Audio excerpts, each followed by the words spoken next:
Smart Ideas, c'est notre rubrique Startup. J'accueille Zoé Garnier, bonjour. Bonjour. Vous êtes la cofondatrice de Because, créée en juillet 2023 avec Pierre Moreau. Et avec quelle idée? Alors l'idée, c'était d'apporter de la valeur finalement aux cadeaux d'entreprise Ouais. qui aujourd'hui finalement finissent très régulièrement dans l'armoire à prendre la poussière ou tout simplement jetés à la poubelle. Et donc l'idée, c'était d'apporter de la valeur et de transformer ces cadeaux d'entreprise en levier d'impact, d'engagement et de création d'un lien émotionnel entre clients et collaborateurs et leur entreprise.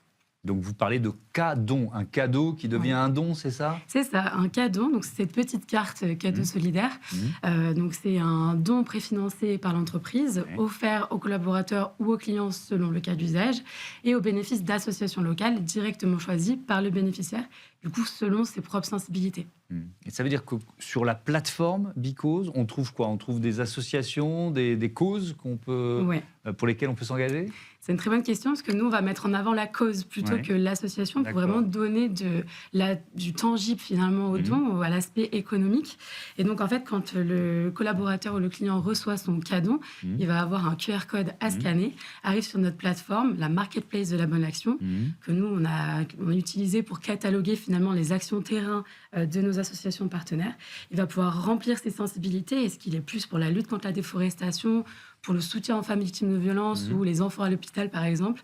Et nous, ça va nous permettre de créer des packs à impact composés d'actions concrètes faites sur le terrain par nos associations partenaires qui va pouvoir financer avec l'argent de l'entreprise.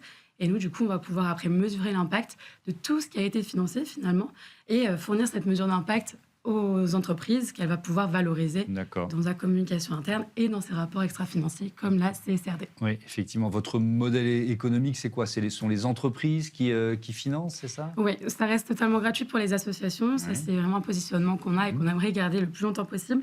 Nous, l'idée, c'est de remettre en avant les associations locales qui aujourd'hui sont très peu aidées par le mécénat privé.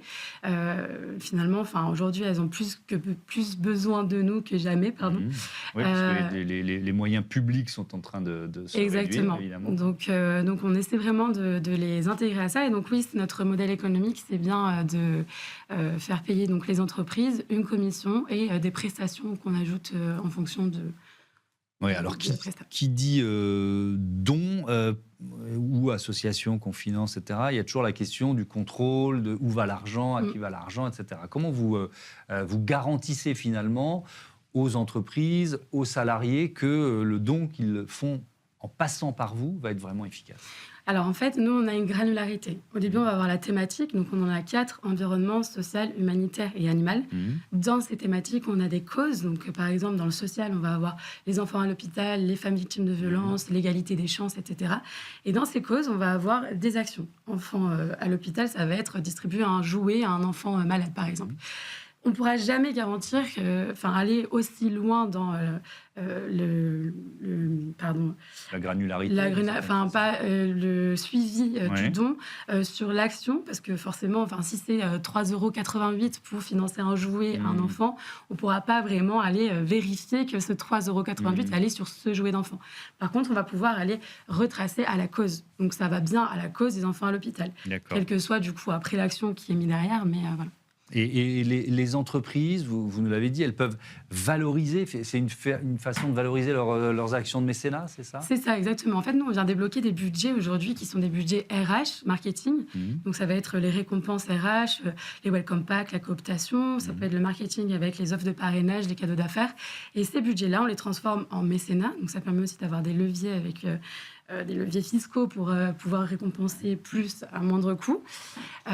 Et donc, oui, voilà, ça permet à l'entreprise, finalement, de donner de la valeur à quelque chose qui, de base, est financier, et donc rendre quelque chose de tangible et le mettre dans les rapports. Rapidement, c'est facile à modéliser. Il y a des indicateurs qui permettent de mesurer l'impact généré par ces actions des entreprises. Oui, mais je vous inviterai, du coup, à aller sur notre site, parce qu'on a vraiment tout bien expliqué. On a vraiment une fiche d'impact, une mesure d'impact qui après est valorisable dans les rapports extra-financiers, comme je disais la CSRD par exemple. On a plusieurs formats, on peut aussi avoir d'autres rapports extra-financiers qui peuvent être sortis avec des cadeaux. Merci beaucoup Zoé Garnier, bon vent à Because et à vos cadeaux. Voilà, c'est la fin de ce Smart Impact. Merci à toutes et à tous, je vous dis à demain.